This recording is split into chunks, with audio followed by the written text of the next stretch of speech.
Hey yo, what up guys, it's your boy Sammy. Today we're gonna be watching some One Piece cover stories. We got some cozy vibes, got my different camera, and we're gonna check out as many cover stories as we can.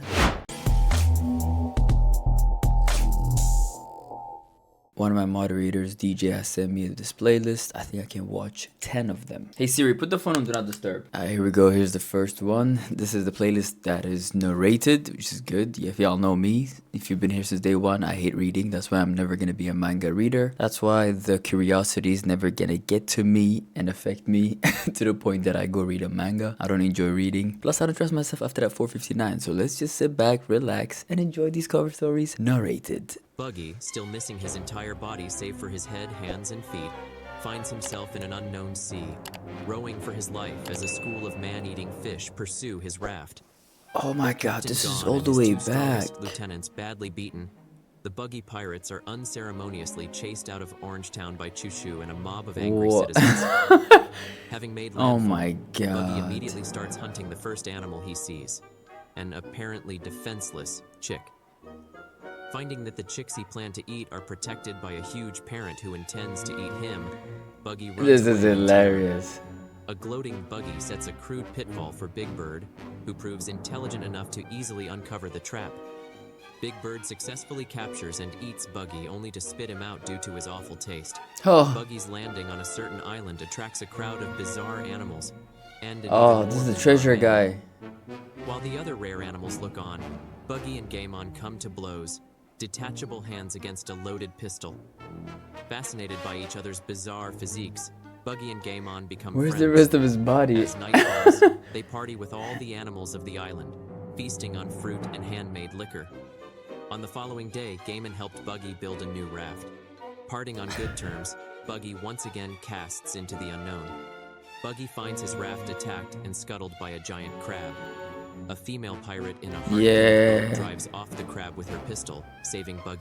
Buggy is shocked when his mysterious savior produces a picture of the man she's searching I for. saw them close to that island, right? Monkey D. Luffy. Monkey. Over drinks and a hot meal, Buggy and the woman agree to be partners in the hunt for Luffy. And that's how we get On an unknown Lockdown. island, the Buggy pirates, unaware their captain is actually alive, Oh, they got the rest of build the a body. grave for Buggy's Yeah, severed I forgot body. that part. Their mourning complete, the rest of the Buggy pirates watch as Moji and Kabaji battle for the Moji right and to succeed Buggy as Kabaji. captain. By nightfall, Moji and Kabaji are still fighting, still no closer Yeah, to so we got deciding the these captaincy. anime episodes as... The other Buggy pirates have long I fallen mean, we got asleep. these cover stories as Richie in anime particular episodes. enjoying his own dreams of being captain. Yeah. Still dreaming of adventures as captain of his own crew, a sleepwalking Richie unknowingly knocks out Moji and Kabaji both.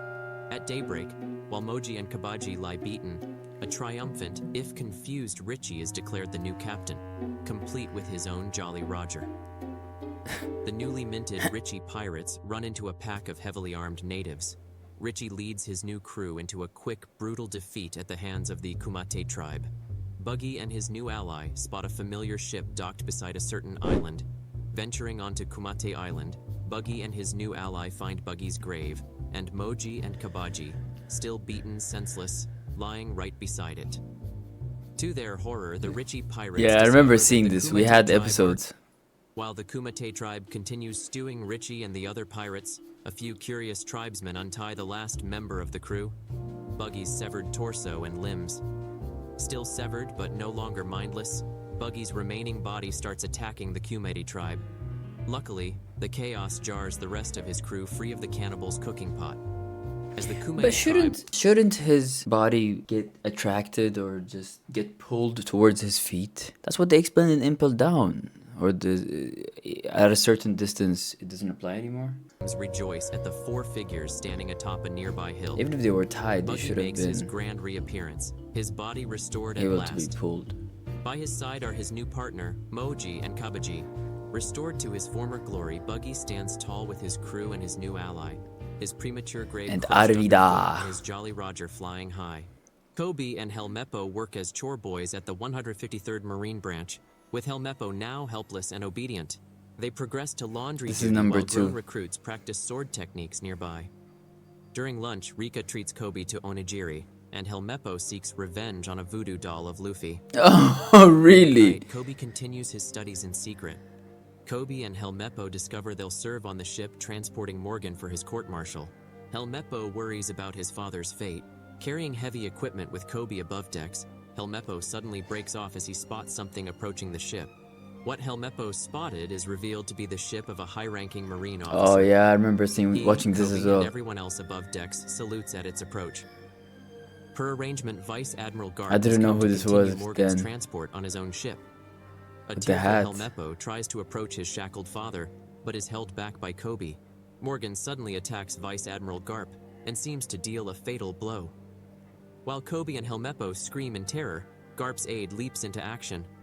Bursting his shackles, Morgan takes his son hostage. With the terrified Helmeppo in tow, Morgan makes his escape on a spare dinghy. Marines prepare to fire on Morgan's escape boat. Kobe attempts to stop the Marines, but Garp's aide intervenes. To everyone's shock, Vice Admiral Garp suddenly revives and crushes the nearby cannon with one hand, leaving it completely inoperable.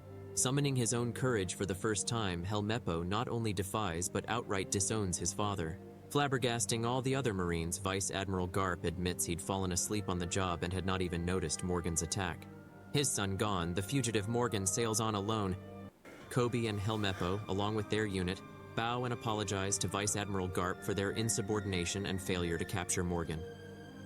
They apologize particularly to Garp for their shortcomings. Oh, so Morgan did disappear. I mean, run away. Yeah. Garp announces that he will mentor Kobe and Helmeppo and take them to Marine headquarters.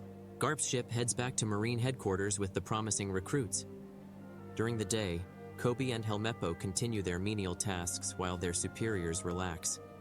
At night, they undergo rigorous recruit training, a far cry from their life in the East Blue.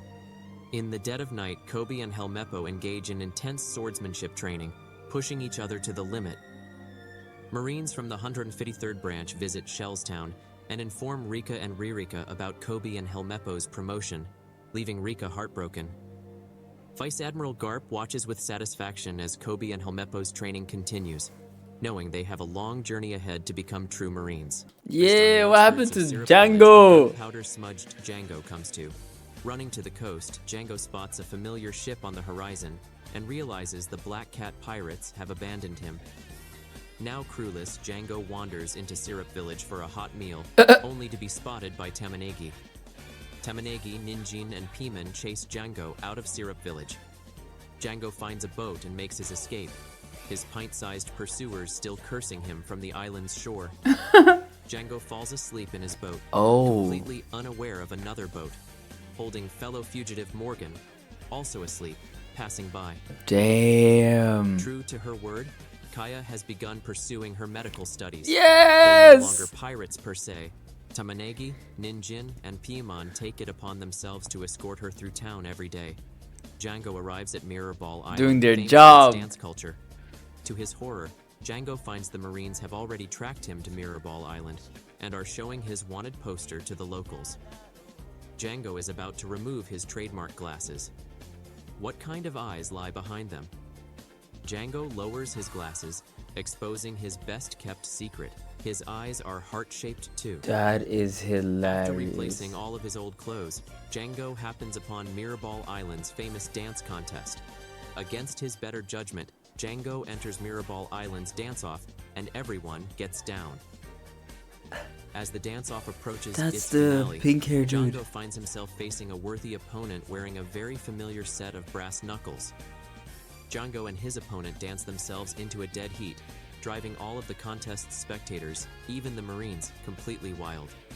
Django's efforts I want to see this episode. Grand prize after all. Taking second place in utmost grace is his worthy opponent, Lieutenant Fullbody. Django and Fullbody bond over their mutual love of dance, sharing a drink together. Damn, that's how he gets connected to a Marine. Junior Marines find Django's discarded clothes and pass them to Fullbody for inspection. Django tries to hide his surprise, poorly. As What the about junior the Marines continue their mushroom manhunt, a nonplussed beard? Django confirms that Fullbody is, in fact, a Marine lieutenant. Mirrorball Island is invaded by the bizarre, but vicious, Tulip Pirates.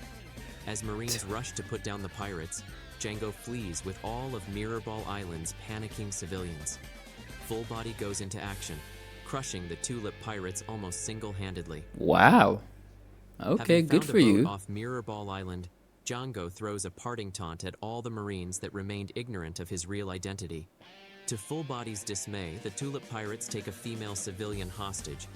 Unwilling to endanger the Tulip Pirates hostage, Full Body can do nothing but take a beating from their captain. To everyone's shock, Django has returned to Mirrorball Island, in his pirate clothes no less. His first act, to free the Tulip. Pirates his hostage, back to back.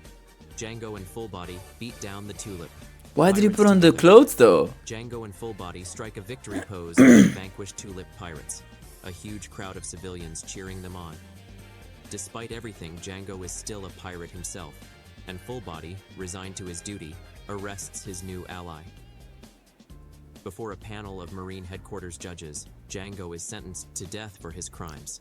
In the nick of time, Full Body and his entire squad intercede Django's trial with a heartfelt ejection. Really? The whole courtroom, judges, spectators, and all, gets caught up in Django and Full Body's dance of friendship. Touched by Full Body's devotion, the judges agree to pardon Django. at the Wow, cost of so Full they Body's are the ones officer that are rank. like friends. As Django prepares to leave Mirrorball Island, Full Body, now a common recruit, comes to see him off, quietly refusing to shake the pirate's hand. To spare any further heartbreak, Django prepares to hypnotize both himself and Full Body into forgetting they ever met.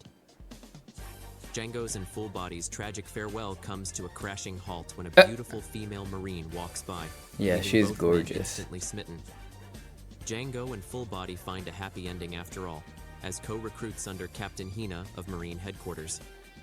In the background, another high-ranking officer walks by with his own two unlikely recruits. Yes, sir. Ship bound for some Number unknown 4. place, a Hachan six-armed Seafloor figure Stroll. leaps overboard into the endless sea.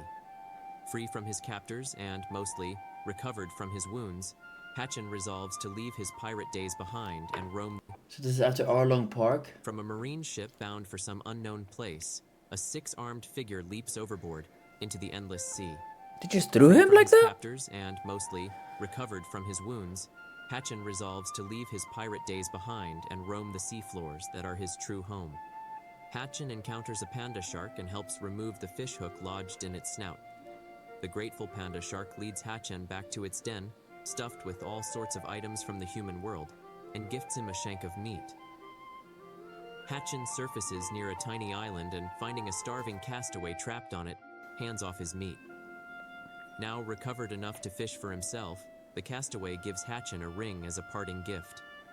Hachan Aw. finds himself in the Goldfish Empire, whose teary princess just happens to recognize the ring in his hand. Having single-handedly saved the Goldfish Princess wedding by finding her ring, Hachan leaves the Goldfish Empire with a new gift. A beautiful trident. That is so beautiful. Looks like the one from Little Mermaid. Venturing to a darker part of the seafloor, Hachan finds a seaboard desperately fleeing the jaws of a sea king. Hachan, possibly reminded of Momu, interrupts like the Pumbaa. circle of life and slays the sea king with his new trident. Hachan watches, puzzled, as the seaboar struggles with something inside its own mouth. Hachan is shocked to see a young mermaid That's in how a he starfish. found Kami. What? Of course she was eaten. Again. Is shocked to see a young mermaid in a Papago. starfish, evidently the seaboar's would-be meal, bursting free. Still puzzled, Hachan nonetheless accepts the mermaid Kami's and her starfish friends. Thanks for being rescued. Papago. Unnoticed by all three, a figure peeks out from Oh, behind a these are nearby from rock. that The figure that spying crew. on Hachan reveals itself to be another fishman, Macro, who heads his own pirate gang. Despite apprehensions from Kamie and Papag, Hachan embraces Macro and his gang as longtime comrades. Old friends before the new, Hachan immediately trades a horrified Kamie to the Macro gang for a treasure map promising legendary takoyaki.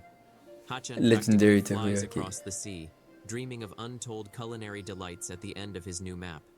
He Hachan gave up. recalls how a former love rejected him for making inadequate takoyaki, and hopes he can still win her heart. Really? Deserves another.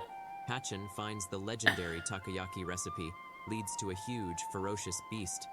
Concluding that Macro has tricked him, Hachan flies into a rage, beating Mash senseless in the process. Hachin rushes back to the spot he met Macro, Wait, though the what? beast convinces the legend still win her heart.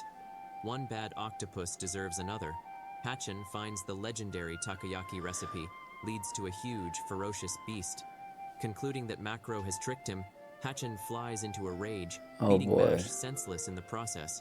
Hachin rushes back to the spot he met Macro. Though the gang is long gone, Papag is still there to point the way. The Macro pirates ride high on the seas, with Kami trapped in a special compartment on their ship. Hachin catches up to the Macro pirates. Kami and has easily been a destroys their hostage in ship with a several flurry of places. punches. While a freed Kami reunites with a relieved Papag, the beaten Papag. Macro pirates protest that they'd fully honored the deal, much to Hachin's confusion. Returning to Mash, with a surprised Kami and Papag in tow, Hachin finds the Macro pirates had been honest after all. Inside Yikes. the octopus's hat is a jar of the perfect takoyaki sauce, with a bigger haul than he would have ever dreamed. Oh, The damn. legendary takoyaki sauce, the perfect meat, and a heap of treasure from Macro's ship. Hachan races off to re-propose to Octopaco. The preening What? Octopaco has gone out on her own seafloor stroll. Bro, you don't want her, man. She didn't accept you when you didn't have that thing. Come on, man. You don't want her. She's for the streets. Hachan races off to re-propose to Octopaco. The preening Octopaco has gone out on her own seafloor stroll, carried by an entourage of blowfish. Octopaco immediately demonstrates her character by mocking the survivors of a recently destroyed village. Wow. Not long after Octopaco has left, Hachan's party finds the catfish village Kami and Papeg bursting in tears at their plight. To Kami and Papeg's shock, Hachan suddenly runs from the village, taking all of Macro's treasure with him. Hachan has resolved to help the catfish village after all, by using all of Macro's treasure to buy tools for the ultimate takoyaki kitchen. With Kami and Papeg as helpers, Hachan begins serving takoyaki by the dozen to the That's how starving he got the catfish villagers. store. After the village has been fed, Kamio and Papeg take a rest, while Hachan saves one last batch of takoyaki for his beloved Octopaco. Hachan rushes to give she's not gonna Octopaco accept the you. last batch of takoyaki, but Kamio and Papeg are leery, for good reason as Octopaco still cares nothing for Hachan himself. Exactly. Hachan's declaration of love is interrupted by one last customer, the catfish village's elderly headman. Hachan gives the last batch of takoyaki to the village elder, receiving a grateful smile from him and a furious beating from Octopaco. Yeah, bro. His Get out of here. chances Get with lost. Octopaco ruined for good. A resigned Hachan watches the sunset, Kami and Papag trying to console him. As Hachan falls asleep with his new friends, he remembers the humble childhood dream he and Karubi shared, to run their own takoyaki stand. No The way. catfish villagers reveal themselves Karubi excellent from shipwrights. Arlong Park. The catfish villagers reveal themselves excellent shipwrights and build an entire ship for Hachan to sell his takoyaki on. Really? With new That friends is so and a new lease beautiful. on life, Karma. Hachan sails off toward new adventures. Today we're And that's how we exploring met the him. fascinating Wapple's omnivorous Oh. Waporu. This one's number 5. An unfamiliar island bears the footsteps and distinctive marks of a very familiar character. The enigmatic figure, I once known hate as this character. Wapol, ventures further into the island, engaging in his peculiar antics. Is this after He us? consumes his surroundings and seamlessly transforms into various objects to amuse himself. As night descends, What did this we do with him? Did shape-shifting we individual like punch him morphs his head away? into a lamp, Made him fly? unintentionally disturbing the local wildlife. With each passing day, his behavior becomes increasingly bizarre, directly tormenting the island's inhabitants. He transforms into inanimate objects and reveals himself at the most inconvenient moments. Wapol's recklessness reaches new heights as he brazenly begins devouring a town in broad daylight. Eventually, his escapades catch the attention of the law, and 2 stern Marines arrest him for his numerous misdeeds. This On a guy is distant island, weird. Citizens Drum blissfully Island. work alongside their new ruler, blissfully unaware of the fate that has befallen the previous one. In a surprising turn of events, Wapol manages to free himself and spends the day evading the relentless pursuit of the Marines. However, he eventually concedes defeat and finds himself living in a squalid garbage dump, enduring the taunts of local children and the unpleasantness of stray dogs. Damn. As winter approaches, Wapol attempts to eke out a living selling matchsticks. but his luck remains as bleak as his new namesake. Oh my god, this is Following sad. yet another unsuccessful night, he retires to his meager home, resorting to consuming a pile of abandoned toys for sustenance. To occupy himself during the day, Wapol utilizes his powers to fashion bizarre toys by combining the junk he consumes, along with the occasional hapless animal that wanders too close. To his astonishment, these mutant toys attract the attention of local children. After a few pricing adjustments, Wapol starts selling his eccentric creations Really? to eager children, each toy fetching a price of 50 berry. Over time, he accumulates enough earnings from toy sales to upgrade his modest stand. Much to his surprise, the number of customers accompanied by reluctant parents swells overnight. One of the young customers takes his toy to the town's resident scientist, who is astounded by its peculiar components. In the blink of an eye, Wapol transforms from a successful shopkeeper No into a way! a discoverer and creator of a previously unknown metal. With newfound fame and wealth, he expands his modest store into a grand toy emporium. Bolstered by his achievements, Wapol ascends to the status of a toy tycoon, overseeing an even more extravagant enterprise. Are than you ever before. serious? His business empire becomes the cornerstone of a vast conglomerate. As a corporate magnate, Wapol seems to have reclaimed all the confidence and swagger of his past, even finding himself a partner in matrimony with a world-renowned beauty queen. There is no way. His former reign as a king, as his business empire extends its reach across the globe. At this point, he has fully reverted to his former self, with only Of one course. of the junkyard dogs as a somber reminder of his past downfall. Alright guys, we're gonna stop this video at number 5. Be on the lookout for the next video with the rest of the 5 that I can watch. Before you get out of here, please make sure to like, comment, share, and subscribe. Your support means a lot to me. Appreciate y'all, love y'all. Hit the comment section below. Let me know if I missed something, if there are more parts to these cover stories that maybe are not in this playlist. I trust my moderators. I just went for this playlist, and let me know if I'm missing something. Love y'all, appreciate y'all. Nakamas, say it with me. One Piece. Deuces!